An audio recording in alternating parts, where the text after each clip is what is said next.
Next পারফরম্যান্সের জন্য please welcome একসঙ্গে রকিব রাফি এবং সাবা।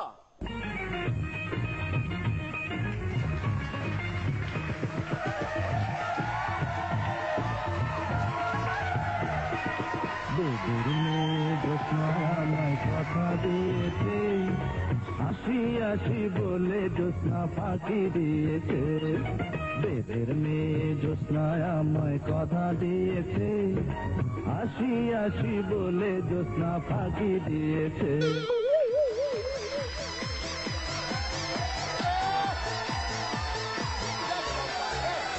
চাঁদের মেয়ে জ্যোৎস্না আমি বেদের মেয়ে না, কথা দিলে কথা রাখি ফাঁকি দেয় না। চাঁদের মেয়ে জ্যোৎস্না আমি বেদের মেয়ে না, কথা দিলে কথা রাখি ফাঁকি দেয় না। চাঁদের মেয়ে জ্যোৎস্না আমি বেদের মেয়ে না, কথা দিলে কথা রাখি ফাঁকি দেয় না।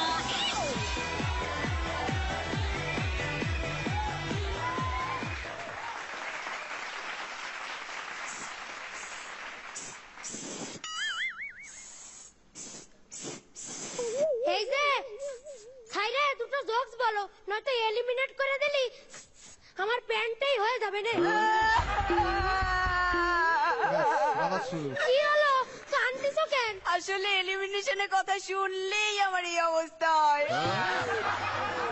না না, তুমি এলিমিনেট হবা না। বলো, তোমারে পেতে হলে আমার কি করতে হবে? আমি যখন পুকুরের জল থেকে উঠে আসবো তুমি আমার গা মুছে দেবে। না, এটা আমি পারবো না। কেন? আমি এটা করলেই এটা নিয়ে একটা সিনেমা তৈরি হয়ে যাবে। কি সিনেমা? সাপ মোশন। দেখো এখানে কত ক্যামেরা, ওই যে ফটোগ্রাফার অশোক দা, চলো আমরা পোজ দেই। খবরদার অশোকদার কথা তুলবা না, লোকটা হেভি লোভী আর সুযোগ সন্ধানী। কেন, কি হয়েছে? আর বলে না, একবার আমি খোলর সাইডে গোসল করতে যাচ্ছি, বদমাইশ লোক ওই সময় ছবি তুলে এনেছে। তারপর কি হলো? তারপরে আমি জঙ্গলে লুকায় লুকায় দিন কাটাই। কিন্তু লুকায়ে লুকায়ে কেন? কারণ ওই অশোকদা শুধু ছবি তুলেনি, ইন্টারনেটে আপলোড করে দিয়েছে। আচ্ছা, তোমার আগের গার্লফ্রেন্ড কেমন ছিল? খুব বাজে, খুব ফালতু, আমার জীবনটা একদম তছনছ করে দিছিল। আচ্ছা ওর কথা ছাড়ো, শোনো তুমি আমাকে গাড়ি কিনে দেবে, তুমি আমাকে থাইল্যান্ড ঘুরতে নিয়ে যাবে, তুমি আমাকে ফরচুন কাচ্চিঘানি খাঁটি সরিষার তেল কিনে দেবে, তুমি আমাকে মাসে মাসে 3 লক্ষ টাকা করে হাত খরচ দেবে। এক মিনিট, কি হলো? ওরে বাবা, আগেরটা ছিল অভিশাপ, হে তো দেখতেছি লোভিশাপ। দেখো তুমি যদি আমার সাথে এরকম করতে থাকো আমিও কিন্তু তোমার ছেড়ে চলে যাব। কোন জায়গা যাবা? শুভঙ্করদার কাছে। খবরদার যায় না। কেন? আমাকে পাড়ার একটা অ্যানাকোন্ডা সাপ শুভঙ্কর দার কাছে গেছিল, তারপরে তো সে এখন হসপিটালে ভর্তি আছে। কিন্তু সে কিভাবে? আমিও শুভঙ্কর দারে এই কথা জিজ্ঞেস করেছিলাম। শুভঙ্করদা কি বললো? শুভঙ্কর দা বলল, আসলে অন্ধকার ছিল তো, ভুল করে ওর উপর কোল বালিশ ভাইবে বাপাটা চাপাই দিছিলাম। তাহলে আমি চিকুদার কাছে যাব। তাহলে তো আরো ঝামেলা। কেন, কি হয়েছে? চিকুদা তো মহা কিপটে। আরে তাতে কি হয়েছে? শীতকালে দেখবা তোমার এই মাফলার বানায় ঘুরতিছে। আর তারপরে যে তুমি হসপিটালে ভর্তি। হসপিটালে কি করে ভর্তি হব? বারে মাফলার বানাবে আর কাইসে শুকাতে দেবে না। দেখো আমি কিন্তু এবার তোমার উপর খুব রেগে যাচ্ছি, আমি কিন্তু এখান থেকে চলে যাব।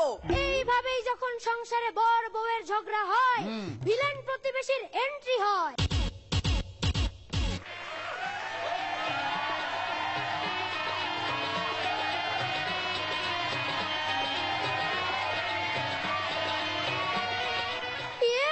তুই এই জায়গায় কি করতে আইছিস? আমি এই জায়গা সাপ ধরতে আইছি। তা কাকে ধরবি? কৌশিক দ্বারা ধরবো। তুই তো হেভি লবি। কেন? তাহলে সাপ ধরতে এসে বেজির দিকে নজর দিচ্ছিস কেন? তাহলে সাপ কারা? তোর বোকা, সাপ তো আমরা। তোরা কোন সাপ? Hi, hello, good morning, good evening, good night. সোনা তুমি খেয়েছো? তোমায় না খুব মিস করছি। তোমার একটা ফটো সেন্ড করবে? এইটা কোন সাপ? এইটা হোয়াটসঅ্যাপ। তুই আমাদের ধরে কি করবি? তোদের ধরে আমি ব্যবসা করবো। সেটা কিরকম? তোদের ধরে নিয়ে গিয়ে আমি বাড়ি বাড়ি ছাড়িয়ে দেবো। তারপর তো লোকজন তোদের দেখে ভয় পাবে, তারপর তো সাপ টানানোর জন্য আমারে ডাকবে, তারপর তো আমি তোদের গিয়ে ধরে আনবো, তারপর যে টাকা দেবে তার 50% তোদের আর 50% আমার। আরে এ তো দারুণ অফার। তা আমরা এখন কার বাড়িতে যাব? তুমি এখন শুভঙ্করদার বাড়ি যাবা। গিয়ে কি করব? শুভঙ্করদারে গিলে খাবা। না আমি পারবো না। এই কেন? প্রথমে শুভঙ্করদার মাথাটা গিললাম, ঠিক আছে, তারপর গলাটা গিললাম, তাও ঠিক আছে, কিন্তু এত বড় ভুঁড়িটা দেখছো, ওইটা গিলতে গিয়ে তো আমার চোয়াল দুটো দুভাগ হয়ে যাবে। তাহলে এখন কার বাড়ি যাওয়া যায়? তাহলে আমি রনিদার বাড়ি যাই, রনিদারে কামড়ায় আসি। Very good. এই যে নাগিন, তুমি আমার সাথে ডেটিং এ যাবা? কি বললি? এক চবলে তুই ছটফট করবি, একবার এইদিকে দৌড়াবি, একবার ওদিকে দৌড়াবি, মাটিতে সে কাতরাবি, তারপর ডিগবাজি খেতে খেতে সিঁড়িতে নিচে পড়ে যাবি। এই যে নাগিন, 100 বলে কি সব ভুলভাল বলতিছো? ওইটা 100 বলে ছবি হবে, মানলে কেন? সবসময় ছবি তুলবো, কখনো ভিডিও করবো না। এই কি হলো? আমি তো যাই রনিদার পায়ে খেসাত করে কামড় দিলাম। তারপর রনিদারে বললাম, রনিদা রনিদা আমি না তোমার পায়ে ভুল করে কামড়ায় ফেলাইছি, ওদা ডাইকে আনি। তারপর রনিদা বলল, রনিদা কি বললো? দূর 32 দাঁতালা বউয়ে কামড়ায় তাতে কিছু হয় না, তোর মতো 2 দাঁতালা ছাপ আমার কি করবে? হায় হায় রে, তাহলে তো আমার ব্যবসা লস হয়ে যাবে রে। এখন কি উপায়? এই কাঁদিস না, ওট, একটা বুদ্ধি আছে। কি উপায়? শোন, তুই এক কাজ করবি, আমাদের সামনে একটা বাটি রেখে আমার আর ওর মধ্যে ঝগড়া লাগিয়ে দিবি। তারপর আমি আর ও ঝগড়া করতে করতে একে অপরের গলা টিপে ধরবো। তাতে কি হয়েছে? তাতে আমাদের গলা থেকে যে বিষ ওই বাটিতে এসে পড়বে, ওই বিষ বিক্রি করে তুই টাকা রোজগার করবি। খুশি? হ্যাঁ খুশি। যাক, আমাদের ব্যবসার একটা নতুন প্ল্যান রেডি, চলো আমরা যাই। এই যে সাদের মাইয়া জুসনা, তুমি যাও, আমার ওর সাথে কিছু পার্সোনাল কথা আছে। ওকে। এই শোন না, কি? একটা জিনিস খেয়াল করে দেখলি? কি? আজকে আমরা ওই কথাটা বলিনি। কোন কথাটা? আরে ওই কথাটা, ওই কথাটা। আরে কোন কথাটা? কোন কথাটা? আরে ওই কথাটা। আরে কোন কথাটা? শোন তালি, তুই রাক্কেল দেখিস, হ্যাঁ। মির্দারে দেখিস, হ্যাঁ। তাহলে টাকা টাকা করিস কেন? পারফরমেন্স কইরা তুই মজা পাস না? এই যে এবার তুইও পালা। কেন? তাহলে মির্জা উঠে এসে মারতি মারতি বলবে না, ইয়ার কি হচ্ছে, তোরা কি সাপের 5 পা দেখেছিস?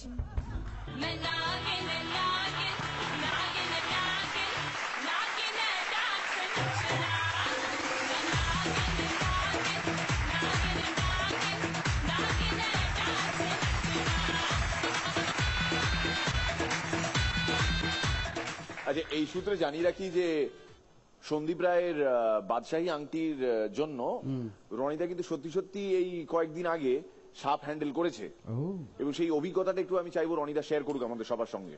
হ্যাঁ, সত্যি একটা পাইথন হ্যান্ডেল করতে হয়েছে এবং দেখাতে হয়েছে যে গণেশ গুহ মানে পরান্দা যে চরিত্রটি করছে বনবিহারী, মুখ্য যে খলনায়ক, তার সাথে এ থাকে এবং ওই সাপ, ট্যারান্টুলা মাকড়সা,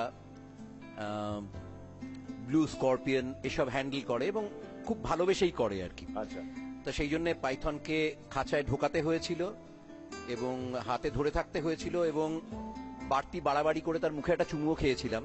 সে সাপটা খুব পছন্দ করে সেটা বোঝানোর জন্য। আচ্ছা, এবার সেটার জন্য ওই দীপক মিত্রের পুত্র এসেছিলেন।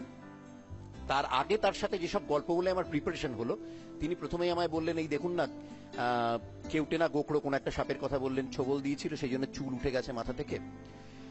আর তিনি দেখলাম মাঝে মাঝে হাত সরাচ্ছেন। আমি বললাম পাইথন তো মানে বিষ নেই তো? বললো না, মাঝে মাঝে কামড়ে মাংস তুলে নেয়।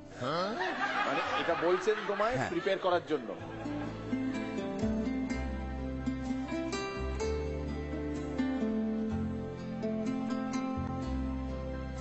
কিন্তু তবু আমি বলবো, আমি এই প্রফেশনটা আমার কাছে খুব পছন্দের। কাজেই এর আগের দিন বলছিলাম যে ঘোড়া চালানো শিখতে পেরেছি এই কিছুদিন আগে, এই সময় এসে এতদিন পরে। এই প্রত্যেকটাই সত্যি সত্যি আমাদের এই পেশার জন্যই খুব রোমাঞ্চকর এটা, এবং সবসময় কিছু না কিছু প্রত্যেকদিন নতুন কিছুর অভিজ্ঞতা হয়। যেরকম তোমাদের এই পারফরমেন্স দেখলাম, এর থেকেও অনেক কিছু শিখলাম এবং খুব ভালো লাগলো।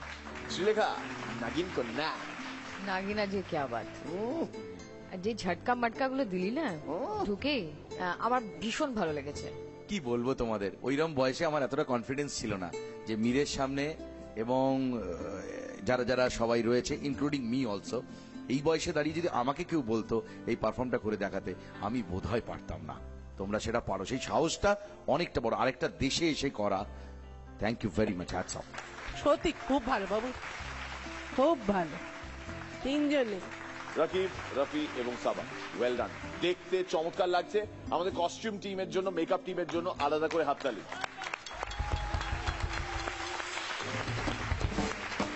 Thank you very much. এই সূত্রে জানিয়ে রাখি, আজকের এই পর্বে আমি জানি না সেরা পারফর্মার কে হবে, তবে এই অনিকেতের মতন তোমাদেরও ভাগ্যে জুটলো আহ্লাদে 8খানা কার্ড। এগিয়ে যাও।